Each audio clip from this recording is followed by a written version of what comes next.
आजाद कश्मीर में सस्ती बिजली और सस्ते आटे के लिए एहतजाज पुरतशद्दुद मुजाहरे में बदल गया। मुश्तइल मुजाहिरीन ने और पुलिस आमने सामने आ गए। पथराव के जवाब में पुलिस ने आंसू गैस की शेलिंग की।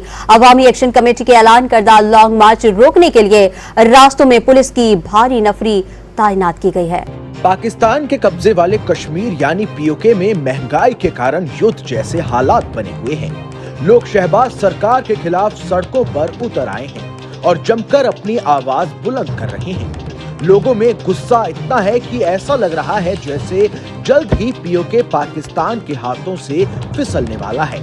कंगाल पाकिस्तान लंबे समय से दूसरों से लिए गए उधार पर पल रहा है। पाकिस्तान साइड कश्मीर यानी कि आज़ाद कश्मीर में इस टाइम प्रोटेस्ट चल रहा है। आज़ाद कश्मीर की पब्लिक सड़कों के ऊपर है, पहिया जाम हड़ताल चल रही है और पुलिस के साथ जो देखने में आ रहा है, लोग प्रोटेस्ट में बहुत गुस्से का इजहार कर रहे हैं। 2 दिन पहले वहां के असिस्टेंट कमिश्नर को बाकायदा तौर पे पब्लिक ने मारा और आज की ये खबर है कि एक असिस्टेंट कमिश्नर के बाकायदा कपड़े उतारे गए और इस तरीके से ये सारी चीजें सामने आ रही हैं।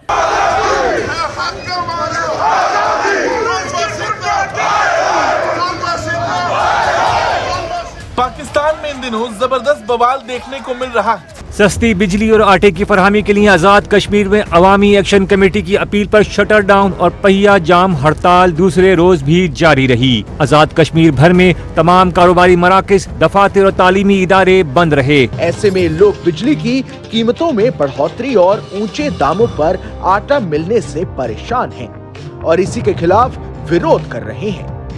2 दिनों से चल रहा ये प्रदर्शन अब आक्रामक रुख लेता जा रहा है। हुआ क्या है, 76 साल हो गए पीओजे के जो पाकिस्तान के पास है, जो कि भारत का एक प्रकार अटूट अंग है, वो अभी भी पाकिस्तान में इलीगली ऑक्यूपाइड है और जो उन्होंने 76 साल में डेवलपमेंट की है वो बहुत ही कमजोर है।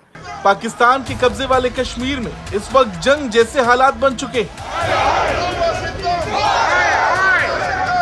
कश्मीरी लोगों ने पाकिस्तान सरकार के खिलाफ बगावत शुरू कर दी और ये सच्चाई, अभी तक तो झूठ बोलते रहे वो कि भारत का जो जम्मू कश्मीर है वहाँ पर ह्यूमन राइट वायलेशन होते हैं, वहाँ पर डेवलपमेंट नहीं हुई, अमन शांति नहीं है। मगर अब ये चीज़ सबके सामने आ गई कि किस प्रकार से भारत का जो जम्मू एंड कश्मीर है वो बहुत अच्छा डेवलप कर रहा है। रिकॉर्ड टाइम टूरिज्म हुआ है, लास्ट साल 2 करोड़ के करीब टूरिस्ट आए हैं।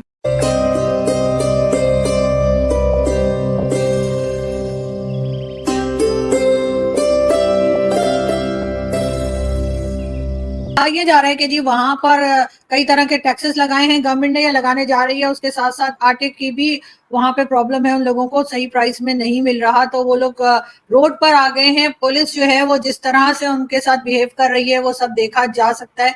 इससे पहले भी सारे इस तरह के प्रोटेस्ट होते रहे। आज तो पूरी तरह से सब शॉप्स, ऑफिसेज, स्कूल, कॉलेज सब बंद है और एक हंगामा है। कंप्लीट स्ट्राइक पे जो है वो कश्मीर पाकिस्तान की साइड पे, जिसे आप लोग पीओके कहते हैं, वो जा चुका है। क्या लग रहा है आपको कि आखिर इन लोगों से ये संभाला क्यों नहीं जा रहा? और दूसरी तरफ कहते हैं कि हमें जो भारत की साइड कश्मीर है वो भी चाहिए। हाँ बिल्कुल, देखो आरजू आपने बिल्कुल ठीक बोला। देखो हुआ क्या है, 76 साल हो गए पीओजे के जो पाकिस्तान के पास है, जो कि भारत का एक प्रकार अटूट अंग है, वो अभी भी पाकिस्तान में इलीगली ऑक्यूपाइड है और जो उन्होंने 76 साल में डेवलपमेंट की है वो बहुत ही कमजोर है और ये सच्चाई, अभी तक तो झूठ बोलते रहे वो कि भारत का जो जम्मू कश्मीर है वहाँ पर ह्यूमन राइट वायलेशन होते हैं, वहाँ पर डेवलपमेंट नहीं हुई, अमन शांति नहीं है। मगर अब ये चीज़ सबके सामने आ गई कि किस प्रकार से भारत का जो जम्मू एंड कश्मीर है वो बहुत अच्छा डेवलप कर रहा है। रिकॉर्ड टाइम टूरिज्म हुआ है, लास्ट साल 2 करोड़ के करीब टूरिस्ट आए हैं। ग्रास रूट लेवल पे डेमोक्रेसी है, district development council, panchayat election, सड़कों का जाल बिछ गया, IIM, medical college, engineering college और एक रेलवे लाइन जो जम्मू से Udhampur to Anantnag to Srinagar to Baramulla बन गई है। और यही नहीं, हॉस्पिटैलिटी और आपकी कॉटेज इंडस्ट्री बहुत अच्छा कर रही है। जो पत्थरबाजी की घटनाएं किसी समय होती थी, जो कि हुर्रियत कॉन्फ्रेंस कराती थी, जो बेसिकली पैसा ISI देती थी गुमराह करके बच्चों को, वो बिल्कुल खत्म है, स्ट्राइक कोई होती नहीं। हाँ ये सच्चाई है कि साउथ कश्मीर में जो रेडिकलाइजेशन थी उसमें भी बहुत कमी आई। मगर अब आप अगर पीओके में देखें तो ये एक प्रकार उनको हरदम बताया जाता था कि भाई भारत में जो जम्मू कश्मीर है वहां पर बहुत बुरी हालात है और यहाँ पर बहुत अच्छा है। अब वो झूठ सहन नहीं कर पाएंगे। अब लोगों को पता लग गया है क्योंकि सोशल मीडिया बहुत स्ट्रॉन्ग है। अब हुआ क्या है, पीओके के अंदर जो लोग हैं वो बहुत ही बुरी हालात है। यूं तो इकोनॉमिक कंडीशन पूरे पाकिस्तान की खराब है। सबको पता है $200 बिलियन से ज्यादा कर्जा है और पॉलिटिकली भी इंस्टेबिलिटी है, टेररिज्म बहुत बढ़ता जा रहा है। फॉरेन रिजर्व घट के $4.1 बिलियन रह गया है, जो एक महीने का इंपोर्ट नहीं देख सकता, और एक्सपोर्ट जो है वो बिल्कुल ही ठप पड़ा है। स्पेशली टेक्सटाइल इंडस्ट्री बंद होने के कगार पे है। इंपोर्ट्स बढ़ते जा रहे हैं, इन्वेस्टमेंट आ नहीं रही क्योंकि इंटरनल सिचुएशन। ये सच्चाई है कि पाकिस्तान की वाकई हालात खराब। मगर जो पीओजेके में है और गिलगित बाल्टिस्तान में, वहां पर हालात बहुत ही ज्यादा खराब। वहां पर लास्ट एक साल से ना पे ना पेंशन मिली है लोगों को। बिजली के बिल जो है स्काई रॉकेटिंग है, जबकि बिजली आती नहीं, 1-2 घंटा आती है। और ये भी बड़े दुख की बात है, जो बिजली है वो ज्यादातर पीओजेके में बनती है, मंगला डैम में बनती है, और जो नीलम झेलम हाइड्रो प्रोजेक्ट है वहां बनती है। उसको कोई ₹2.90 पर यूनिट, वो पहले पंजाब में जाती है फिर वापस पीओजेके में आती है, वो ₹60 पर यूनिट के करीब है। तो ये सच्चाई है कि बहुत ज्यादा बिजली के बिल हैं। इसके बाद आटा दाल की बहुत ज्यादा कीमतें हैं। जो पाकिस्तान में इन्फ्लेशन रेट है अब करीब 40% है, यहाँ 50% से ऊपर पहुंच गया है। यहाँ पर जो एक आटा 1 केजी 400-500 रुपए केजी मिल रहा है, और उसी के साथ साथ आप देखो अनएम्प्लॉयमेंट जो है वो बहुत ज्यादा बढ़ गए, इन्फ्लेशन बहुत हाई है। इसलिए लोग कहते हैं कि भाई आर पार की लड़ाई लड़नी है, और अब ये चक्का जाम और शटर डाउन की बात हो गई है। और ये जितना भी प्रोसेशन है पूरे पीओजेके में फैल गया है। वो मुजफ्फराबाद के लिए कह रहे हैं कि मुजफ्फराबाद की तरफ चलेंगे। पहले 11 तारीख को ये जो प्रोसेशन स्टार्ट होना था, ये फिर क्योंकि देवजाल में कुछ लड़कियों के ऊपर जिस प्रकार से आंसू गैस छोड़ी गई, और वहां पर हो सकता है कि 2 की कैजुअलिटी भी हुई, उसके बाद इसको प्रीपोन करके 10 तारीख से स्टार्ट हो गया है। तो बहुत बुरी हालात है आज की तारीख में। लोगों, चाहे मुजफ्फराबाद, मीरपुर, कोटली, झांगर, सब जगह लोग सड़कों पे आए हुए हैं। वो कहते हैं कि हम आर पार की लड़ाई लड़ेंगे। तो ये एक बड़ा अजीब सी सिचुएशन पैदा हो गई है पीओजेके में। और साथ में चाइना जो सी पैक है उसमें भी हालात के इतने खराब कर दिए हैं कि जो गिलगित बाल्टिस्तान में लोग कहते हैं कि भाई सी पैक के आने से चीनियों ने हमको एक्सप्लॉइट किया है। तो ये पीओजेके में नहीं, ये गिलगित बाल्टिस्तान में भी जो हालात हैं वो काफी खराब हैं। कश्मीरियों को किस चीज का गुस्सा होगा जो वो इस तरीके से प्रोटेस्ट करते नजर आ रहे हैं? प्यारे भाई, सबसे पहले मसला ये है कि जो अवामी मसाइल होते हैं ना, वो अवाम अपने मुल्क की अवाम समझ के उन्हें सॉल्व आउट करना चाहिए। उनमें कोई मसला इस तरह से नहीं रखना चाहिए कि वो जैसे दुश्मन मुल्क की अवाम है। ठीक है। हमारे इदारों में छुपे चंद काली भेड़ों की वजह से ये मसाइल बन रहे हैं। ठीक है।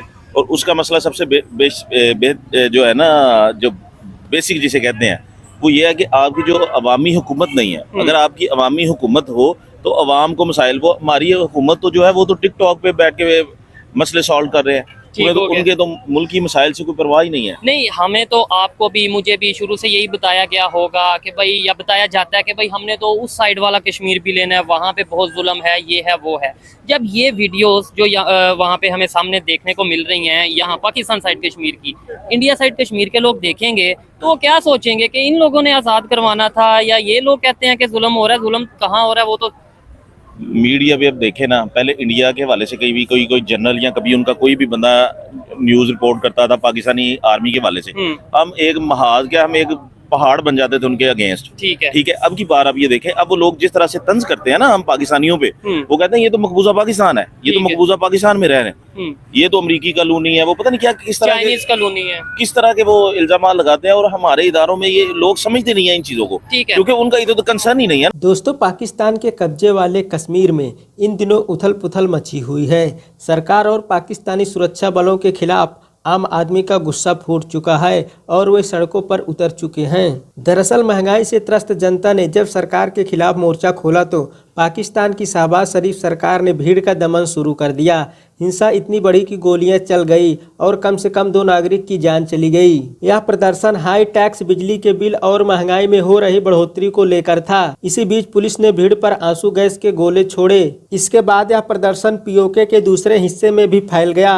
पुलिस ने सड़कों पर बैरिकेड लगा दिया। इसके बाद प्रदर्शनकारियों और पुलिस में झड़प हो गई। इसके बाद पीओके की सरकार ने धारा 144 लगा दी और लोगों पर पुलिस द्वारा लाठीचार्ज भी किया गया। इसमें दर्जनों प्रदर्शनकारी और पुलिसकर्मी घायल हो गए। तो दोस्तों, अगर आपको वीडियो पसंद आई हो तो वीडियो को लाइक करिए, चैनल को सब्सक्राइब करिए, साथ ही साथ बेल आइकन को दबाइए, जिससे आगे आने वाली हर एक वीडियो की नोटिफिकेशन आपको मिल सके। तो दोस्तों, मैं मिलता हूँ एक और नए वीडियो के साथ। तब तक के लिए जय हिंद दोस्तों।